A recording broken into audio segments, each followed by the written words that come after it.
یہ ہے او اور یہ کیا ہے اے. یہ دونوں ساؤنڈز جو ہیں یہ عربی زبان میں نہیں ہیں. دونوں ساؤنڈز اے اور او یہ عربک ساؤنڈز نہیں ہیں. تو پھر کیا کریں؟ ہم اپنا 90% قرآن انہی ساؤنڈز کے ساتھ پڑھتے ہیں. کیا کریں؟ اے کو ای میں کنورٹ کر دیں اور او کو یو میں کر دیں. دیکھیں ہم جب تعوذ پڑھتے ہیں تو غلطی کیا کرتے ہیں؟ اعوذ باللہ یا اعوذو باللہ. تو جیسے ہم او کہتے ہیں تو او کی ساؤنڈ تو نہیں ہے. پھر کیا کریں؟ اعوذو او یعنی یو میں بدل دیں. اسی طرح ہم اس کو کیسے پڑھتے ہیں؟ للہ ناٹ للہ ہی. جہاں جہاں اے کی ساؤنڈ ہے اس کو ای میں کنورٹ کرنا شروع کر دیں اور جہاں او ہے اس کو یو میں بدل دیں. الحمدو کسی کو بھی دیکھیں پاکستانی برصغیر میں الحمدو پڑھتے ہیں، دو نہیں ہے، اٹ از الحمدو الحمدو. اور یہ للہ ہے نہیں للہ ہی. مالک نو مالکی. لیں جی دس واز دا ایسنس. اب ایک سوال اٹھے گا کہ یہ باقیوں کو نہیں پتا. کوئی ضرورت نہیں اس میں پریشان ہونے کی. آپ کسی ایک عربی استاد کو جو عرب میں نسلاً عربی ہو، عربی زبان جانتا ہو، عرب میں پیدا ہوا ہو، میں اس کی بات کر رہا ہوں، اس کو آپ بولتے دیکھیں، اس کو پڑھتے دیکھیں تو وہ اعوذو کہے گا، زو نہیں کہے گا. الحمدو کہے گا، الحمدو نہیں کہے گا. یہ تھا جی اس کا خلاصہ. اب میں آتا ہوں تجوید کی طرف. یہ بھی ایک بڑی دلچسپ بات.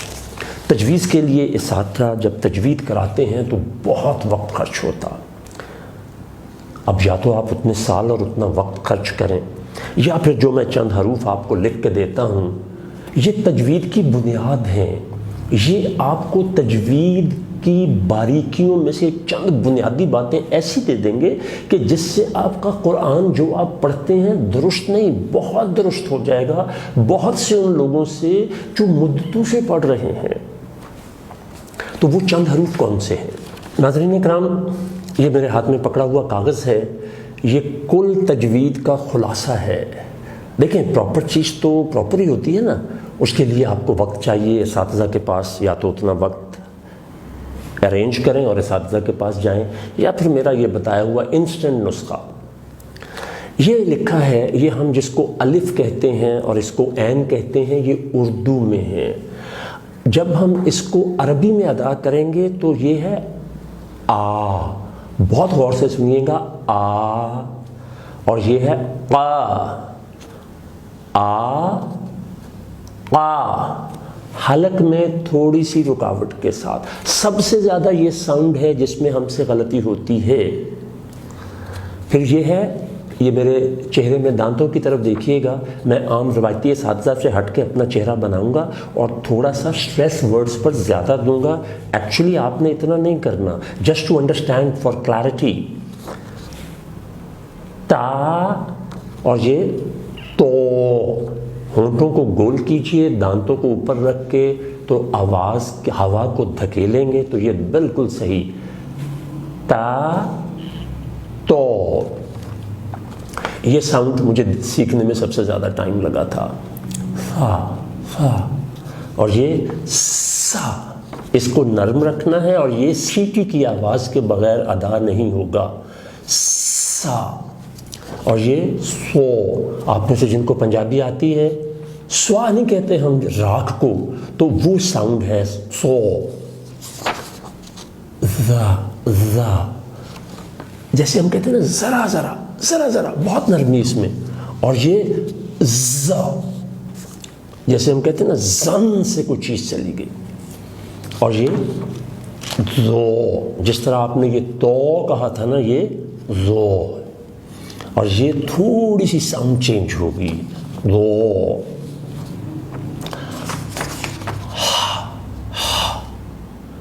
بالکل ہلکی سی، جیسے ہم سانس لے رہے ہوتے ہیں.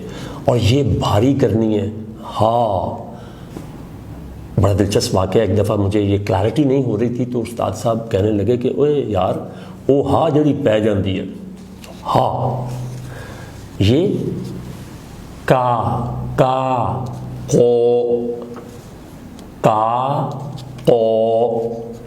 اب یہ ساروں کی سگنیفیکنس کس حد تک ہے میں صرف آپ کو ایک حرف پڑھ کر سناؤں گا، بہت اہم ہے۔ آپ کی آنکھیں کھل جائیں گی، دل ہل جائیں گے کہ ذرا سی محنت سے آپ کتنے بڑی غلطی سے چھوٹ جائیں گے، بچ جائیں گے۔ بہت دھیان سے برائے کرم سنیے گا، کیونکہ میں نے آپ کو کہا ہے کہ آپ کی آنکھیں کھل جائیں گی اور دل دہل جائیں گے۔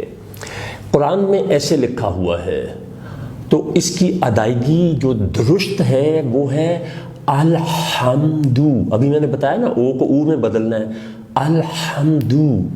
دیانتداری سے دیکھیے گا۔ استغفر اللہ، میں چونکہ میننگز جانتا ہوں اس لیے ڈر کے بولنے لگا ہوں صرف سمجھانے کے لیے۔ جب ہم یہ کہتے ہیں نا الحمدو، ہم کہتے ہیں سنا یار کی حال ہے، او یار شکر الحمدللہ، بڑا اللہ کا کرم ہے۔ سنیے، یہ جو چیزیں میں نے آپ کے سامنے عرض کی ہیں، اس کو کتنے منٹ لگے ہیں، خدا کے لیے ان کو درست کر لیں۔ اب میننگ کا فرق سنیے۔ الحمد، اس کا مطلب تو ہوتا ہے تمام تعریفیں اللہ کے لیے ہیں، اور اس کا مطلب پتہ ہے، اس کا مطلب ہوتا ہے تمام تباہیاں اللہ کے لیے ہیں، تمام ہلاکتیں اللہ کے لیے ہیں۔ اس کا مطلب دھواں ہوتا ہے، اس کا مطلب ڈھول ہوتا ہے، اور بہت سارے برے میننگز ہوتے ہیں۔ اسی طرح یہ تمام کے تمام حروف اگر آپ درست کر لیں گے تو اس کو دوبارہ سنیں گے تو انشاءاللہ آپ کی بہت ساری چیزیں ٹھیک ہو جائیں گی۔ آپ صلی اللہ علیہ وسلم کے بارے میں ایک چیز کہی جاتی ہے کہ آپ امی تھے۔ ہم بدقسمتی سے چونکہ عربی نہیں جانتے نا، اس لیے ہم چیزوں کو صحیح طرح سے انڈرسٹینڈ نہیں کرتے ہیں۔ ایک چھوٹا سا واقعہ بتاتا ہوں، it is food for thought. جیسے ہی وحی کا نزول ہوتا کسی بھی صورت میں، آپ کی دلچسپی کے لیے بتاؤں، نزول وحی کی جتنی بھی جہتیں دنیا میں موجود تھیں، اللہ جل شانہ نے جس شکل میں کسی بھی نبی پر وحی بھیجی، وہ تمام کی تمام اکٹھی کر کے رحمت للعالمین پر آپ نے وہ اللہ نے جمع کر دیں۔ جیسے ہی کوئی وحی آتی، آپ صحابہ کرام کو طلب فرماتے اور ان کو سناتے، وہ اس کو لکھتے۔ یہاں تک تو شاید آپ نے بات سنی ہو، آپ صلی اللہ علیہ وسلم وہ وحی ان کے ہاتھ سے لے کے دیکھتے۔ یہ بہت دھیان سے بات سنیے گا۔ آپ صلی اللہ علیہ وسلم دیکھتے، ملاحظہ فرماتے، پھر اس کو اپروو کرتے۔ اس میں ایک سنت کے حوالے سے، یہ وہ سنت ہے جو ہمیں پتہ ہی نہیں ہے، سین عربوں کے ہاں ایسے لکھا جاتا تھا، ہم بھی ایسے لکھتے ہیں۔ آپ صلی اللہ علیہ وسلم نے جب وحی پر یہ سین سے متعلق لفظ حرف آیا تو آپ نے قلم لے کے اپنے دست مبارک سے یہ شوشے یا دندانے بنائے۔ اس لیے آپ جب بھی کوئی قرآن پاک دیکھیں گے، خطاطی کی میں بات نہیں کر رہا، جب بھی کوئی قرآن پاک دیکھیں گے تو اس میں آپ کو سین یوں لکھا ہوا ملے گا۔ اس کے علاوہ میرے پاس بہت ساری دلچسپ باتیں، حقائق قرآن کے بارے میں بتانے کو ہیں، وہ شاید اس وقت نہیں ہے۔ ایک بڑی اہم بات یاد آئی ہے، وہ اس کا براہ راست اس سے کوئی تعلق نہیں ہے، لیکن بطور مسلمان بہت بڑی بات آپ سے عرض کرنے لگا ہوں۔ میں ایک دفعہ ایک پادری صاحب کے ساتھ مناظرہ تو نہیں ہو رہا تھا، وی ور ان ڈسکشن، لیکن وہ ڈسکشن تھوڑی سنجیدہ ہو گئی، تو اللہ کے شجرے کی بات آئی تو میں نے سورہ اخلاص پڑھی۔ تو اس نے کہا جی کہ آپ نے اپنا تعارف کرایا کہ آپ قرآن کے کسی ادارے کے چیئرمین ہیں، تو معاف کیجئے گا آپ کو گرامر تو سرے سے نہیں آتی۔ اس پادری کی عمر زیادہ سے زیادہ 35 سال ہوگی۔ اس نے کہا گرامر تو آپ کو سرے سے نہیں آتی، اور آپ نے یہ جو سورہ اخلاص پڑھی ہے اس میں 3 غلطیاں کی ہیں، اینڈ ہی مینشنڈ them۔ اس چیز نے مجھے ہلا دیا، اور اس کے کچھ عرصہ بعد قدرت نے یہ احسان کیا کہ میرے خلیق دوست عارف خان صاحب، انہوں نے مجھے چودھری نواز صاحب سے ملا دیا، اور میری دنیا روشن ہو گئی، اور آج میں یہ آپ تک پہنچا رہا ہوں۔ تو یہ قرآن کو لہجہ نبوی میں کرنے کے لیے آپ نے 7 آوازوں کو چھوڑ کر 5 آوازوں میں آنا ہے۔ وہ 7 میں 2 جو فالتو آوازیں ہیں وہ میں نے آپ کو مینشن کر دی ہیں۔ اب چند باتیں قرآن کو سمجھنے کے متعلق سمجھ لیجیے۔ قرآن جو ہے اس کی ادائیگی میں اگر ہم یہ جو میں نے آپ کو اے اور او اور چند حروف بتائے ہیں اگر اس کی نہیں کیئر کرتے تو میننگ کیسے بدل جاتے ہیں، ایک میں نے وہ بھی آپ کو کہی۔ آخر میں آپ کو ایک گفٹ دینا چاہتا ہوں، وہ پتہ کیا ہے؟ The easiest path to understand the holy Quran in 1 hour. 1 گھنٹے میں قرآن پڑھنے کا نسخہ سیکھ لیں۔ وہ کیا ہے؟ Through terminology. قرآن عربی زبان نہ میں نے بنائی ہے نہ آپ نے بنائی ہے، تو جس زبان میں کوئی کتاب لکھی جاتی ہے نا، اس میں کوئی لفظ سمجھ نہ آئے تو وہ اس کتاب میں دیکھنا چاہیے۔ لفظ صبر جو ہے اردو اور فارسی میں ہم اس کے معنی بے بسی کے لیتے ہیں، جبکہ عربی زبان میں صبر سے مراد ہوتا ہے رک جانا یا روک لینا۔ although you have authority to do something but you don't، آپ رک جاتے ہیں، یہ صبر ہے۔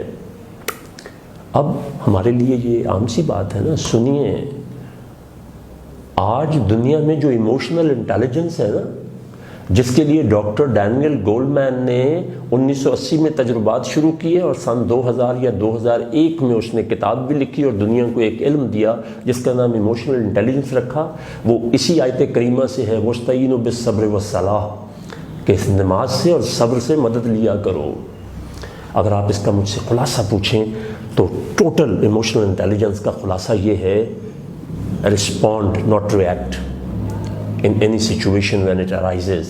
کوئی بھی صورتحال جب پیدا ہوتی ہے تو رد عمل نہ کریں، طرز عمل اختیار کریں، آپ کے لیے آسانیاں پیدا ہو جائیں گی۔ اس طرح اور بھی بہت ساری چیزیں ہیں، تو براہ کرم قرآن کو سمجھنے کی طرف آئیے۔ تھوڑی سی اور ایک، قرآن نے دنیا کو ہدایت تو کتاب ہے ہی ہے، اس نے تجارت میں کیا دیا ہے؟ اس نے دنیا کو 17 یا 18 علوم عطا فرمائے ہیں۔ دنیا میں پہلے کتابوں کی جلد بائنڈنگ کا کوئی کانسیپٹ نہیں تھا، سب سے پہلی بائنڈڈ بک جو ہے وہ قرآن پاک ہے۔ آج لاکھوں لوگوں کا روزگار وابستہ ہے اس سے، اور انڈائریکٹلی جائیں تو کروڑوں کا ہے۔ کتابت، کیلیگرافی، قرآن کے نزول سے پہلے دنیا میں کوئی تصور نہیں تھا۔ کیمسٹری نے جتنی ڈیولپمنٹ قرآن کے بعد کی ہے اس سے پہلے نہیں کی تھی۔ کاش وقت ہوتا تو میں آپ کو سب کچھ بتاتا۔